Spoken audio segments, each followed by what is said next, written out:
ये वक्त ऐसा है कि यहाँ पे माइक की जरूरत नहीं है। अगर हम माइक का इंतजार करेंगे ना तो कोई हमें बोलने नहीं देगा। माइक का वेट मत करो, चीख के बोलो, और चीख के ये बोलो कि आरएसएस के 2 लाल, एक ओवैसी, दूसरा केजरीवाल। आरएसएस के 2 लाल, ये दोनों एक ही सिक्के के पहलू है, दोनों एक ही सिक्के के पहलू है।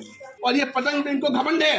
पतंग उल्टा कैसे है? हाथों से उल्टा है। हमारा निशान हाथ है, हम हाथ बंद कर देंगे ना, इनकी पतंग उड़ नहीं पाएगी।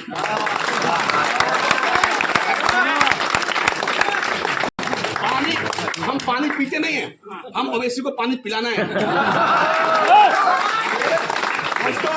ये हाथ पंजे पे मुहर लगाना है। हम सबको एक साथ मिलके वोट नंबर 10 में कांग्रेस के परचम को लहराना है। शोएब दोस्तों, मुझे एक चीज बताओ, आप, अब मेरी तबीयत खराब है, ठीक है, मेरी तबीयत खराब है तो मैं मदद किससे मांगूंगा? जो कमजोर है उससे या जो ताकतवर है उससे? बोलो ना। बोलने में और ताली में कोई जीएसटी नहीं है, बजनी चाहिए और आवाज भी आनी चाहिए। हम किससे मांगेंगे मदद? जो ताकतवर है ना। आप मेरे को बताओ कि हिंदुस्तान में कांग्रेस के सांसद कितने हैं? 100 से ज्यादा है ना। कांग्रेस के समर्थित सांसद कितने हैं? 200 से ज्यादा है ना। AIMIM का सांसद कितना है? कितना है?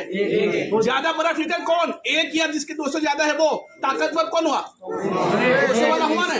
हिंदुस्तान के अंदर कांग्रेस का कितने स्टेट में राज है?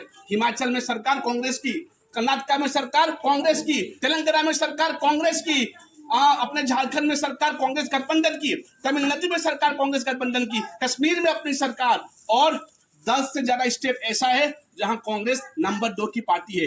गुजरात में नंबर 2 की पार्टी, उत्तरांचल में नंबर 2 की पार्टी, राजस्थान में नंबर 2 की पार्टी, MP में नंबर 2 की पार्टी। AIMIM के सरकार कितने स्टेट में? जीरो। AIMIM के राज्यसभा में कितने मेंबर है? 0।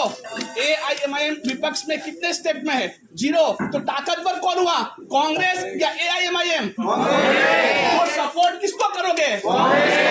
कांग्रेस को ना। तो देखो, हम सबको एक साथ मिलकर कांग्रेस की प्रेरणा को जिताना है। यहाँ पे हमारे 4 लोग खड़े हैं, ये 5 हाथ है, 5। अगर ये बंद होगा ना, इसको बोलते हैं मुट्ठी, फिर में ऐसा मारूंगा तो टूट जाएगा। लेकिन अगर ये एक भी कमजोर हुआ तो ये हाथ कमजोर हो जाएगा। इसके लिए वोट चारों 4 कांग्रेस, यहाँ वहां नहीं, चारों 4 पंजा। सब सोची पहलो पंजो पची जमजो, याद रखजो। 26 तारीख है ना।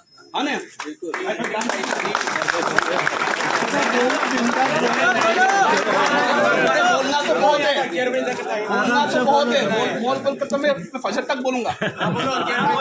खुल के बोलो, और खुलकर ही बोल रहा हूँ मैं। देखो, हम हिंदुस्तान वाले हैं, हम अपने देश से मोहब्बत करते हैं, है ना। ये लोग आके हमको सिखाते हैं मोहब्बत करना।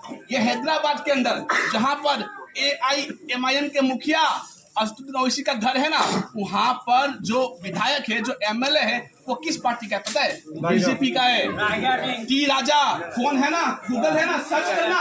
हैदराबाद में जहाँ ओवैसी का घर है, वहाँ पे MLA BJP का है। इनकी औकात नहीं है हैदराबाद में जीतने की, लेकिन भरूच में आते हैं। अपने देश से मोहब्बत करते एक शायरी में सुनाना चाहूंगा कि दिलों में देश का नक्शा लबों पर शान रखते हैं, वतन पर जा फिदा होने का हम अरमान रखते हैं। हम अशफाक बिस्मिल और ऊधम सिंह के वंशज, और मजहब कोई भी सीने में हिंदुस्तान रखते हैं। लेकिन हमको इनके मकसद को खत्म करना है। याद रखना, इस पर अगर हम चूक गए ना, तो याद रखना दास्ता तक ना रहेगा। दास्ता तुम्हारा, हमें हमारे दास्ता को बचाना है। ये भरूच की धरती है, ये पवित्र धरती है, ये पवित्र सरजमीन है। हदीस सबसे पहले भरूच में आया था, है ना। ये हम नर्मदा के किनारे बैठे हैं, ये ख्वाजा अजमेरी की धरती है, ये अल्लाह के वलियों की सरजमीन है। हम इस सरजमीन को नापाक नहीं होने देंगे, हम इनको मंसूबों में कामयाब नहीं होने देंगे। वोट नंबर 10 भी हमारी माँ है। हम सबको, हिंदू, मुस्लिम, सिख, ईसाई, सबको मिलके इसको घेर लेना है। फिर इनकी औकात नहीं कि हमारे वजूद को हिला सके। और मैं ये कहता कहता हूँ, ये जो हैदराबाद वाले साहब आके क्या कहते हैं, हम पूरे हिंदुस्तान को हरे रंग में रंग देंगे, है ना। एक साहब आकर कहते हैं हम पूरे हिंदुस्तान को भगवे रंग में रंग देंगे। मैं कहता हूं ना हरे रंग से रंगेगा ना भगवे रंग से रंगेगा, मेरा हिंदुस्तान तो बस तिरंगे से रंगेगा।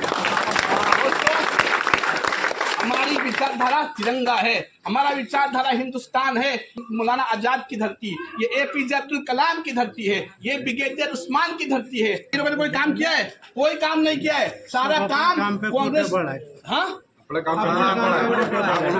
अपने काम पे लोगों ने फोटो पाला है। सारा काम अपना, क्यों? क्योंकि अपना पलड़ा भारी है, अपनी सरकार हर स्टेट में है, अपने सांसद ज्यादा है। कल को कुछ भी होता है ना तो अपने लिए यहाँ पे 50 सांसद आकर बैठ सकते हैं। इनके पास कौन है? कोई नहीं ना। और ये तो मैं रिक्वेस्ट करना आया हूँ, मैं कांग्रेस पार्टी का राष्ट्रीय प्रवक्ता हूँ, नेशनल स्पोक पर्सन हूँ, गुजरात प्रदेश में मंत्री हूँ। दोस्तों, मैं शायर हूँ, मैं कवि भी हूँ। मैं चाहता तो बहुत जगह जा सकता था। मैं शोएब भाई को बोला है, शोएब भाई वार्ड नंबर 10 मेरे दिल से जुड़ा है, जब भी बुलाओगे मैं आऊंगा, क्योंकि मुझे पता है कि अगर यहाँ पर बीजेपी की बी टीम फैल गई तो याद रखना मुसलमानों या इस देश के कोई भी आप कास्ट वाले हो, हिंदू मुस्लिम सिख ईसाई, इनका काम एक ही है, नफरत फैलाना, नफरत फैलाना, नफरत फैलाना। और हम नफरत नहीं फैलाने देंगे। तक मैं बैठ जाऊंगा क्योंकि टाइम की भी कमी है, क्योंकि ये लोग ना पुलिस केस भी कर देते हैं। और केस कौन करता है? जो सामने नहीं कर पाता वो करता है, जो डरता है वो करता है। अभी कल वार्ड नंबर 8 में मेरा सभा था, देखना आज न्यूज में, ये मारुति सिंह अतुल का बयान आया है कि यूसुफ रिजवी कवि ने भी पर बयान दिया। हालांकि वीडियो दिखा रहे हैं इसाक शेख भाई का और नाम ले रहे हैं मेरा। ये लोग पगला गए, मानसिक संतुलन खो चुके हैं लोग, कुछ भी बोल रहे हैं। क्यों? तुम्हारी ताकत है इसलिए। बस एक पंक्ति सुना के बात को खत्म कर दूंगा। ये जितने भी हमारे कैंडिडेट हैं, हमारी 2 बहनें हैं, हमारे 2 भाई हैं, इनके लिए ये जो मिम्मन लोगों ने कहा कि तुमसे कुछ नहीं होगा, तो इन लोगों ने कहा इनके हर मुश्किलों से निपट के आएंगे, हर मुश्किलों से निपट के आएंगे, माँ के सीने से लिपट के आएंगे। विरोधियों को ये खबर कर दो, हम कांग्रेसी है, वापस पलट के आएंगे।